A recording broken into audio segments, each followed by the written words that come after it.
Hi, and welcome to Deanna's World. We're doing something a little bit different today. I'm sure you've watched other videos on this channel. We have audiobooks, we have book reviews, and we have all things related to books. And so today we've got something related to books, but also related to a very popular TV show. And this is the second part of an interview I'm having with Walt Mussell, who is a self-taught historian, in my mind, an expert in Japanese history, particularly during the Shogun era. I call him an expert because he knows a heck of a lot more than I do.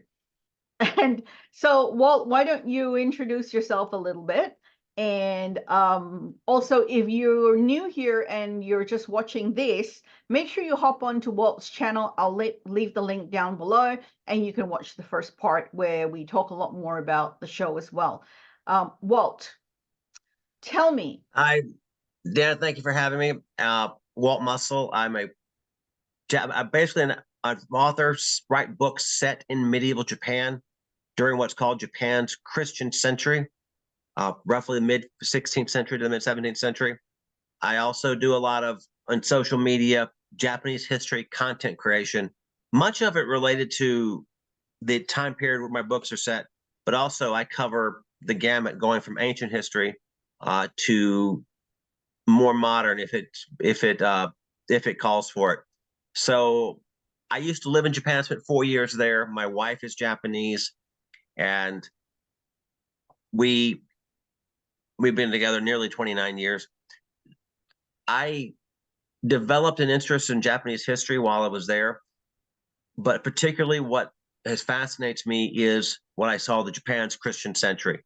And so that's where all of this developed. It's where basically why I'm a Japanese history enthusiast. I do not use the word academic because I haven't had a history class since freshman year of college. But give a chance to talk about my books, which are all set about 10 years prior to Shogun. Okay. And why Japanese why the Christian era in Japanese history? Is it because of your own Christian beliefs, or is it because it fascinated you? Because it's a very short period of time in Japan, isn't it? Yeah, it's roughly 1549 to 1650. I do lectures on this topic for churches and civic groups. And you can find me online doing lectures on this, and I'm going to re-record it. When I first started writing, I was writing what's known as Christian historical fiction, which is historical fiction with a Christian message. That's how it all began. And I was inspired by if you go to Himeji Castle, all the Japanese castles have talisman under the eaves to protect from fires, floods, earthquakes. Himeji Castle has a talisman with a cross. Now, Japan spent everything it could to eliminate Christianity, any image of Christianity from the country. But for some reason, it left this cross there at Himeji Castle. And for those who don't know Himeji Castle, it's the most representative castle in all of Japan.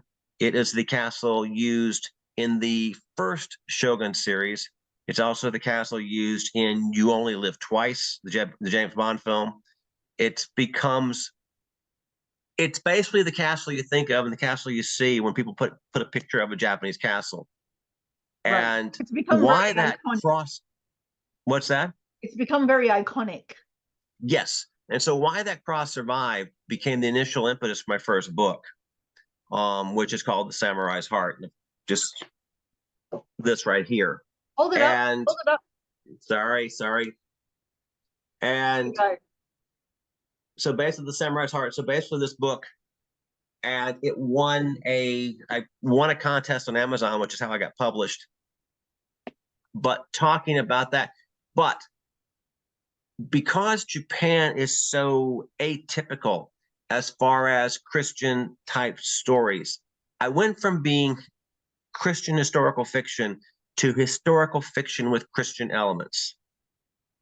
And to give you the difference, if you've ever watched the show Touched by an Angel, where an angel comes in, basically someone's having a problem, they turn it over to God, and there is a Christian arc, there is someone getting saved. That is Christian fiction in entertainment.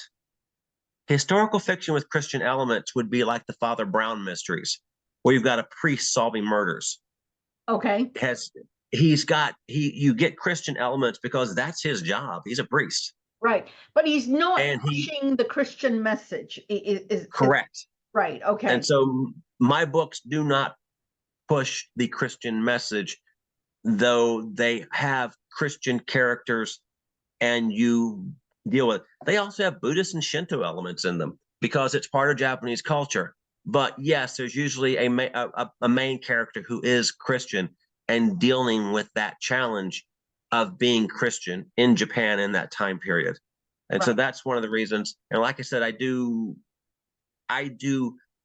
lectures on this, and if you go to my website, you just leave me a note. I'm happy to do them. I'm happy to do them online. It is a free lecture, but we talk about the history of Christianity in Japan, all the martyrs, how it went from being 0 converts to being the jewel of Far East missionary efforts in only 65 years. And then within another 30 years was driven underground under penalty of death. Right. Okay. So and then you ask the question why that cross survived.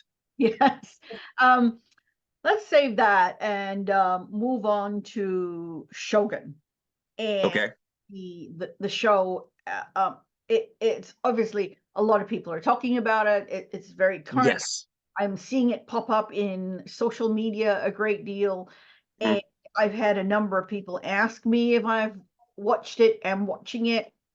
If you've watched the first episode of this interview with Walt, you'll know that I am at episode 4.5. 0.5 because we stopped halfway yesterday because my brain got tired. But I'm okay about spoilers. Actually, I went and looked up the story of Shogun, Clavell's Shogun, on Wikipedia, and I found out a very important thing that happens to Mariko towards the end of the book, the series, the show. And it's a giant spoiler. I won't say anything, in case whoever's watching this hasn't seen it, but the wuss in me is very, very glad to know that that happened before watching it happen, because I think it would devastate me. And I don't think I would have, like, now I can kind of emotionally prepare myself for when that happens. Knowing that it's going to happen. I think it happens in episode 9. Am I right? Because the climax is episode 9. Yes. Yeah. So episode 10 is the tidying up of everything. Right. And so that's kind of where I'm at with it. So give me sort of how you think Shogun, the TV show now, the 2024 version, resonates with your understanding of Japanese culture, Japanese history, and, the books that you've chosen to write as well. I would say it resonates really well. They went through a lot. If I could obtain one thing from Shogun, the showrunners, Justin Marks and Rachel Kondo, and they are a married couple. They put together a 900-page book detailing everything they checked out about the history. I would love a copy of that book if they ever put it out. That is a huge book. Yes. They said basically they're going to give it to a friend. If any friend ever decides to do something like this, they're going to give it to them, to lend it to them.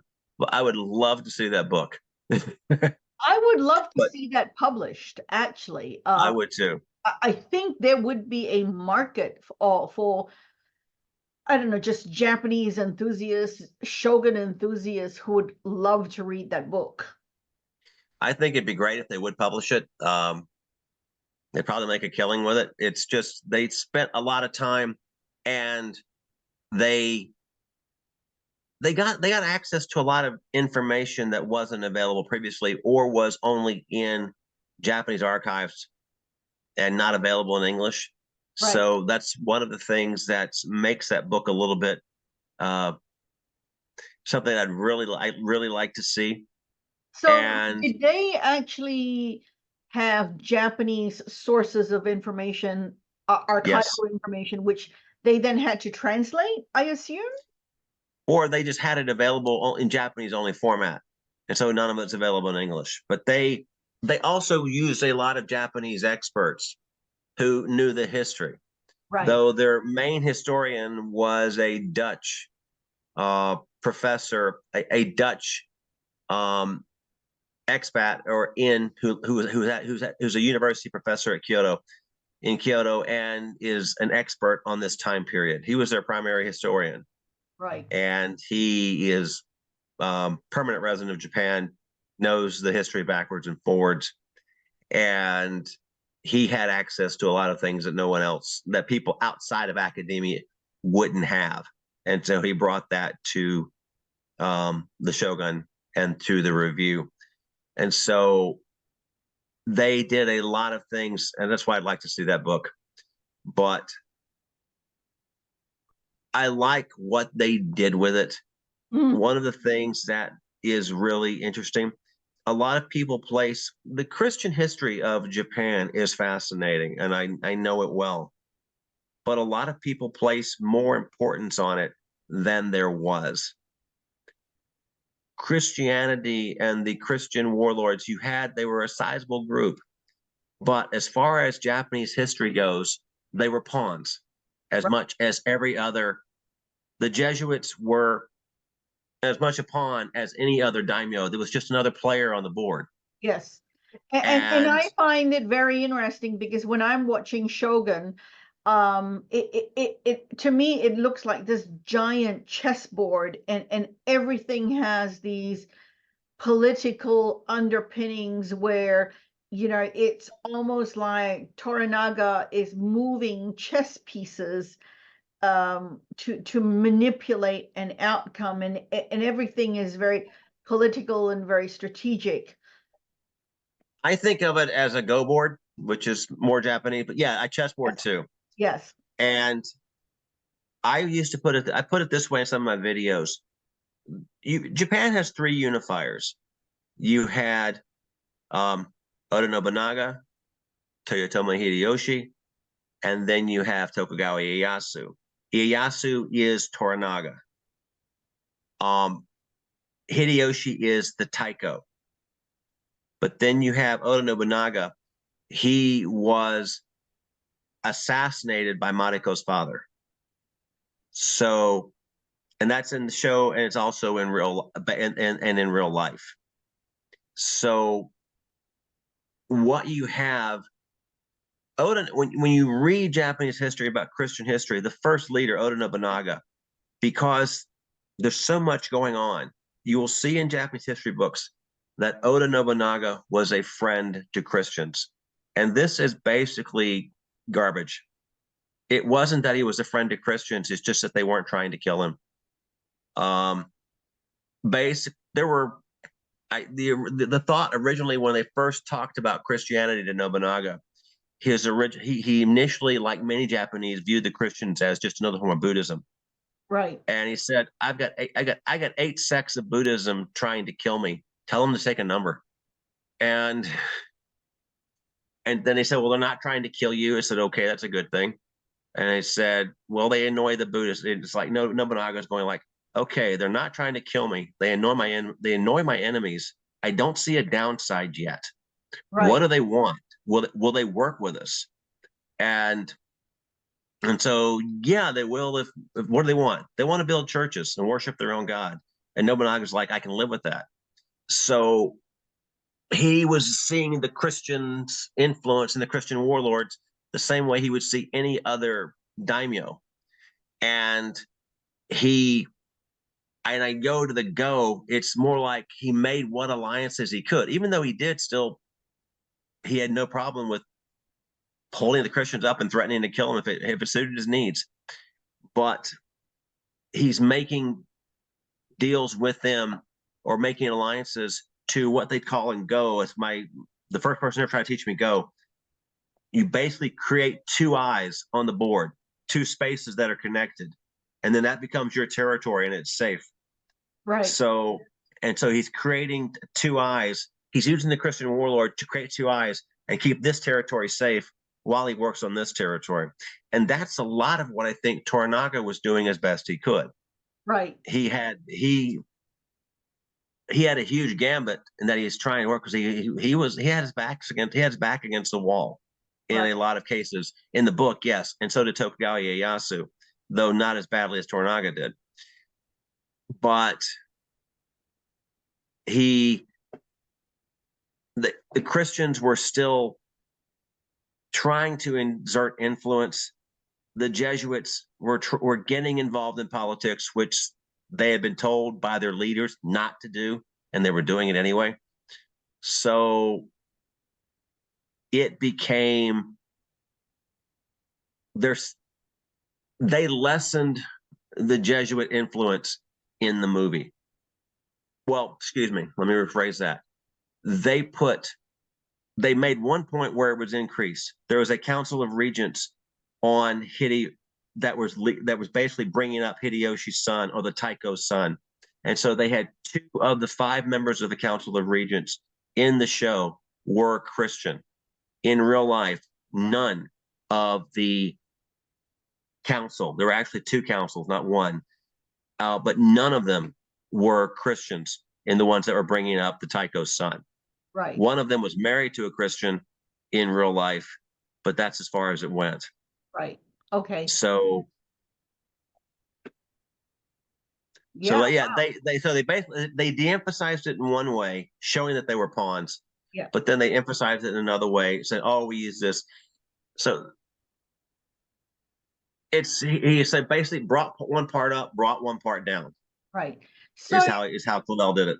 So in terms of, you talked about that 900-page book. Mm-hmm. How long was the development of Shogun, the TV series, this new one, until like we got to see it on screen? How long did all of that take before it was finally like public? That I'm not quite sure of, but I saw an interview on another media with Tommy Basto, who plays the Father Alvido character. Yeah. And one of the 2 main Jesuits in there. And he basically was interviewing, I believe, during COVID. So he was doing Zoom interviews, and I think they had the shooting. And then after that, they keep asking about, is there going to be a sequel to Shogun? And it would take too long to put together. If there was actually going to be a sequel to Shogun, they would already be shooting it right now, because the post-production process. Right. But if there was a sequel to Shogun, wouldn't somebody have to write the story? Because you could write a second one. Clavell planned to write a sequel to Shogun, but he passed away before it happened. Right. Okay. So his last novel was Gaijin. Right. And I have no idea what Gaijin is about, but Gaijin is set in the Gaijin is basically, it's set in the 19th century. Right. More modern. More modern technically, basically, but it's the end. Whereas you have the Toranaga, the beginning. Gaijin is set at the Toranaga, the beginning of the family dynasty. Right. You go towards Gaijin towards the end of the family dynasty. Right. So. Okay. But so if they had started shooting during COVID, which was like 2019, 2020, I assume. Oh no, that's when they're doing interviews, and they shot after that, I believe. Right. But I would assume that those 900 pages and all the research that went into that even before they started shooting, that taken place years before, right? I think I heard a podcast. I think I heard Rachel Kondo, say in a podcast, I think they started in 2000. They started negotiating in 2017 Right. With FX and Hulu about doing this. Right. So I think it would have started at that point in Right. gathering information. Okay. I'm not certain that I don't have that. All I know is what I've heard on there's a Shogun podcast. It covers all 10 episodes. Some really amazing information, but that's all I know on that portion. Okay. If I had a chance to talk to Rachel, if I had a chance to talk to the showrunners, which I'll never have that chance, but I would ask them. This thing costs $250 million. I'd really be curious on. I'm curious about the business model in Right. Hulu, and I know they have the commercials that they go running on Hulu and the commercials that are coming on uh, the FX network. Yeah. And I'm wondering how all that works, because it used to be when you have things like a movies, and you'd have the movie and have all those, and you have the DVDs and the videos and all that stuff. So I'm kind of wondering how that all works now. I'm really curious. I Yeah. mean, they could have Lord of the Rings this thing and made 3 movies Yes. and put it in theaters and made a killing. Well, I always wonder about that whole sort of streaming service Mm-hmm. business model and how they make money beyond the what, $9.99 or $12.99 subscription. Well, there's a ton of people. Plus, there's a ton of people paying. Plus, you have people buying the commercial space on Hulu, Right. Yeah.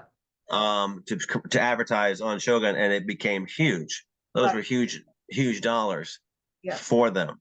Okay. But I am kind of curious as to not something I should have access to anyway. But I Oh am no, curious but about it. I'm always curious about that kind of thing. So here's another question, and it's something that it fascinates me, and I've always been interested in it.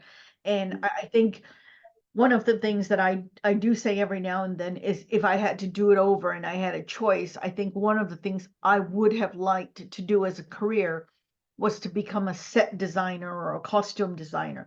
Now I can't sew to save my life, but you know, the set design for Shogun and the costumes are just, to me, amazing. So, we talk about authenticity and we talk about correcting inaccuracies in our earlier session. Can you tell me, based on your knowledge, obviously, aside from your self-taught information with regards to that era, it sounds like you've also read a lot, watched a lot, and listened to a lot of podcasts. How, Yeah, I've had a buzz. Go ahead. yeah, I think I think the costumes are beautiful. I love the set design. How accurate are those? And how, Extremely. right, I there's one thing that's a little I one of the things that's been a blessing on Shogun is I'll say this is an Instagram where they're doing this, is that the people behind the scenes have done have made themselves available to the public. They're posting a ton, and they're answering just about every question that comes on there. They post and they do everything. I never, I'll say it bluntly. Let's start with the costuming. His name is Carlos Rosario, and he was head of costuming for Shogun. I never gave a bleep okay, about costuming for a movie or a TV show or anything. And then watching what this guy did, him and his staff put together, was just absolutely phenomenal. And I don't know what type of awards he can win. I hope he wins something, because he did just this. And if you go on Instagram and you ask him questions under his posts, he is very forthcoming in giving you detailed answers to his questions. So much so that his next project is Alien Romulus, and that comes out in August, and I'm already going to go watch that just because I want to see what he did with it. It's right, just he was just that amazing. But I think he said there were over 2,300 pieces, which that they had for the show, and then addition, there's another 1,200 that they brought in that he had to coordinate. And one of the questions he said, I asked him online. He said this. He was talking about the dyeing process back then, and that for somebody like me, historical nut, Yeah. I know nothing about the dyeing, and so now I'm off on a tangent here, learning about how the dyeing. I said, what colors were you restricted? So using cotton, linen, hemp, and one of the things he said was they actually set a specific color palette Mhm. for each level of society.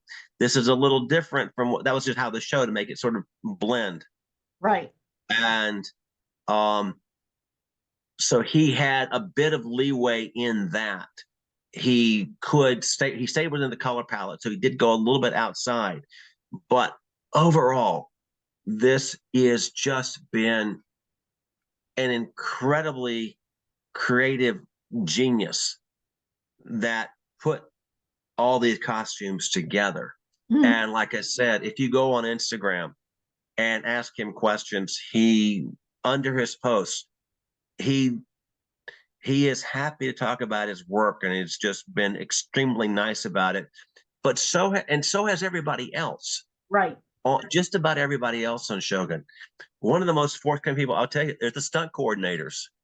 Um, they posted pictures. Here's how we fall off a cliff, which to Okay. me was fast. Here's how we handle it when we're trying to fake a ship being tossed about by the waves. Here's what we're doing. Right. Um, and then there's a person who was the sound people behind it, and they will talk about everything. They post. They have a try to guess what this is, Mhm. and I go back to the cost this stunt designer. Uh, I cannot pronounce it. His name is French, like Laurent Chevalier. I cannot pronounce it. I've heard him pronounce it once, and I'm going to butcher it. But I saw him do an interview. But they're all answering questions about how they do this, and it's fascinating. So Uh, let me Go ahead. Sorry, yeah, I'm sorry. okay. The people behind the scenes have Yeah, just. I wish I could say thank you to all of them, just because they've basically, if you're a hungry fan wanting every detail, they'll tell. Most of them will tell you everything you want to know. that's Uh, great. That's great. even, the makeup artists are talking to me, and I was like, I know jack squat about makeup, but they'll answer questions. They'll answer. Well, the thing that struck me was, I'm sure you've seen it, is there's this Yeah. image of Mariko sitting with Ishido, I think, and Toranaga off to the side behind her, and then a whole Mm-hmm. bunch of people, other people, like even further back. And she is in this beautiful traditional Japanese robe that's Yes. white, and but the undergarment is a beautiful red embroidery. And Mm-hmm. and it was That's that episode image, 9. Yes. yeah, and it was that image that really struck me as like, wow, I haven't seen that image yet. And you just said, Episode 9. right, so I'm not there yet, but I just love that contrast of that white against the red with Toranaga and Ishido behind her, and all of that.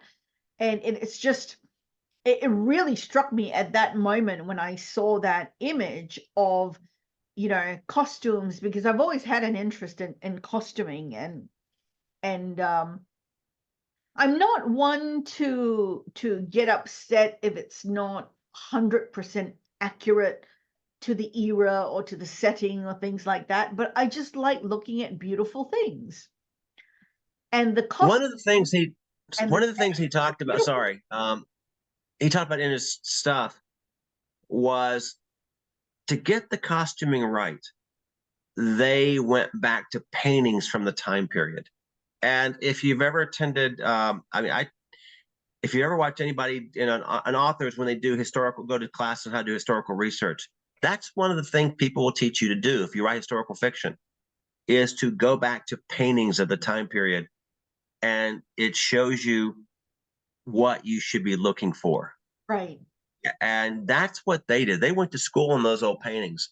And so everything talks about some things I never thought of, like the samurai. One of the things, and this was the costumes, I brought this up, I think, in a podcast. He says the samurai, if you know them, the more elevated samurai would have 7 pleats Hmm. in what they're wearing, basically below their waist. But people, lesser society, had 1 pleat. That was it. Right. And so that's kind of, you have to, and I'd never even thought about that. The number of pleats suggesting he's also at the number, the way the fabric, here's what you wear, here's what you do this, here's what you do this. Yeah. And this group of society had this group of society had this group. And he was trying the best to stay within the dyes that were allowed. Though they said, like I said, they did give him a color scheme requirement for different levels. So Yeah. that allowed him a little bit of flexibility in what he was doing. Mhm. But it was just an amazing effort by that, like I said, Carlos Rosario and his team. That team must be huge because Okay. they've got 2,300, and That's a lot of costumes. That's a lot of that costumes. is plus an additional 1,200. And so I had questions about that. I also had questions about the props, and the prop person. I will not mention his name because he basically is private. Right. Um, he is but he did do an interview, and so I was able to send him a question. He did answer it. It was really nice of him. I really appreciated that. What But he did you does. ask? I was asking about the rosary Right. that the Jesuits and Mariko were wearing, Hmm.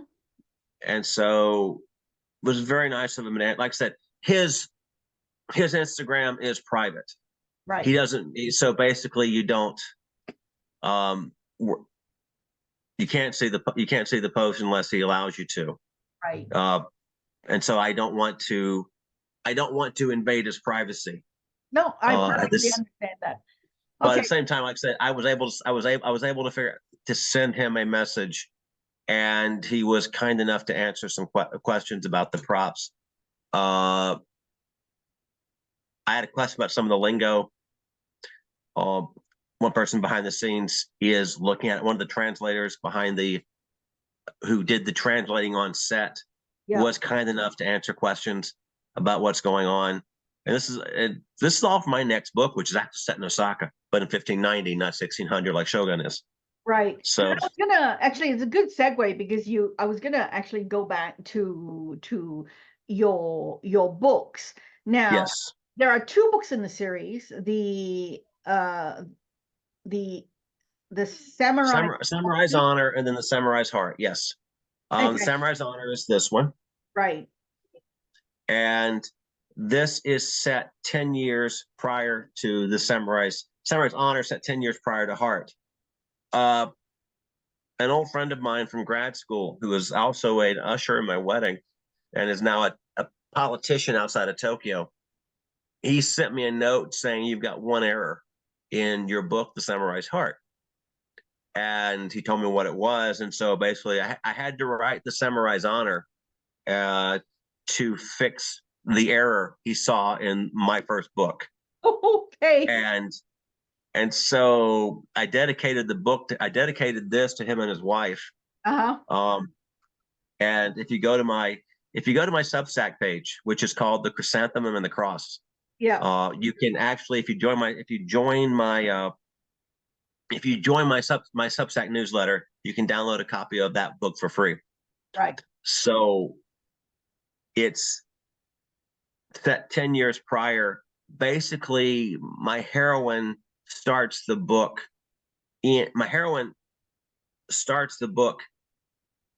maybe the book is set, her heart is set in Himeji, and somebody's heart set in Himeji. And so the book is set closer between Osaka and Kyoto. And he said there's no reason a commoner would be that far away from her home. Right. And so I had to come up with a reason why a commoner, a female from Himeji, would have suddenly found herself that far away from home. Okay, fair enough. Now, And so you're so then writing, are that's you what this book does. right? Are you in the process of writing the next book now? The book is finished. I keep making minor edits. It's called the Samurai Soul, and it takes place in 1590 in Osaka. Mhm. And you can see, if you look behind me, the pictures, you can see Osaka maps. Right. Now, those are from 1670 and 1691. My book is set in 1590. There isn't much out there on what Osaka looked like in 1590. But I know from looking at the maps, and they are reversed because of the, I think, so east is on the west side, west on the east side. But they, I know how much of that map wasn't in use Right. in 1590. Okay. So that's been fun. Okay. And the other thing is, and I don't know if you recognize this with this behind me, but the maps, No. we used in these days, we look at a map, we think of everything as north. Right. In 1600, in this time period in Japan, their north was east. So the Right. top of the map is actually east. Right. So did you turn the map before you framed it? No, that is those are posters from Osaka Castle. Right. So the top of the map, the way you see the top of it Yeah. is actually the way it's supposed to be in that time period. So the top of the map is east. Right. Um, Okay. Okay. So, in terms of, going back to books, for readers who enjoyed Shogun, the the show, yes, I'm kind of thinking there might not be, or there probably will be more people now reading the original Shogun book. And if you're yes. looking to go deeper into the history and culture of medieval or, feudal Japan of that Mhm. period, um, what in your books would you say would really highlight that to make them, to sort of say, hey, read my book. You'll get more you'll get more of the Shogun stuff.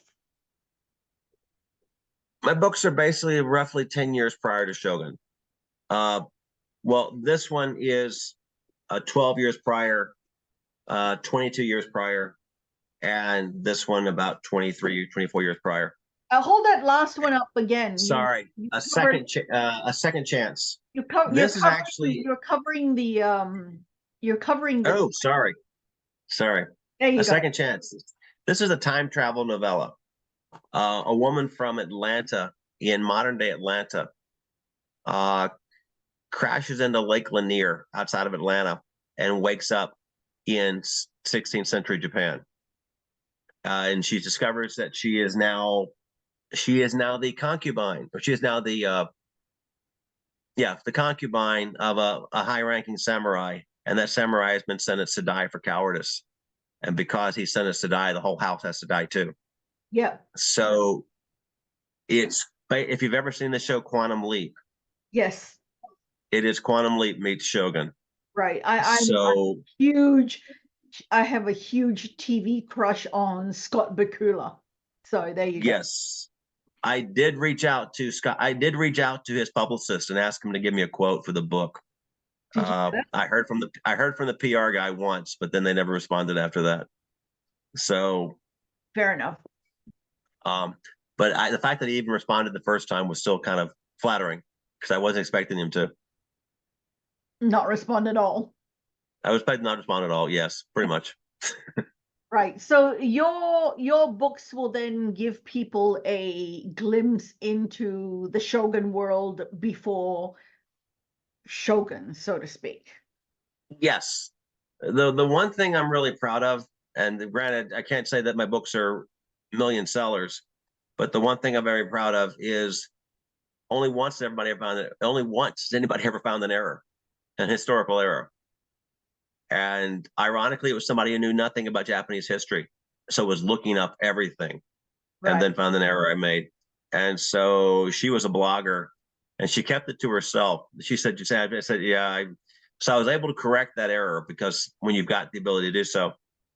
But at the same time, she also got free copies of my next two books as a thank you. So Fair enough. Now you need to Um, get her to read your beta read your next book so she that she's retired. She has retired actually, but I wow. probably will send her. But when I probably put the next one, I may send her that one too, Okay. because she found the error and then kept it a secret. So I really appreciate that from her. Yes, definitely. Listen, we're running out of time, so we're gonna stop here. Thank you Okay. so much for your time. I really enjoyed the chat. If Um, I can say if I can say one thing, certainly. these books are available on you can download them from all sources. Yes. So please check them out. And I'll have And links down below as well for Walt's channel and all his social media and his newsletter, his Substack, et cetera, et cetera. So, you can check out Walt. and also waltmuscle.com. It's that So easy. yes. Okay. Well, thank you very much. And maybe Thank you for having me. maybe we'll do this again when you launch You've it. watched the rest of it? Well, when I watch the rest of it, and then I need somebody to vent about what happens in episode 9. Um, and also when you release the next book, The Samurai Soul. Okay, we'll do. Thank you. Thank you. Bye-bye. Bye. Bye. Please subscribe to follow for more exciting romance and book content. I can't wait to share it all with you.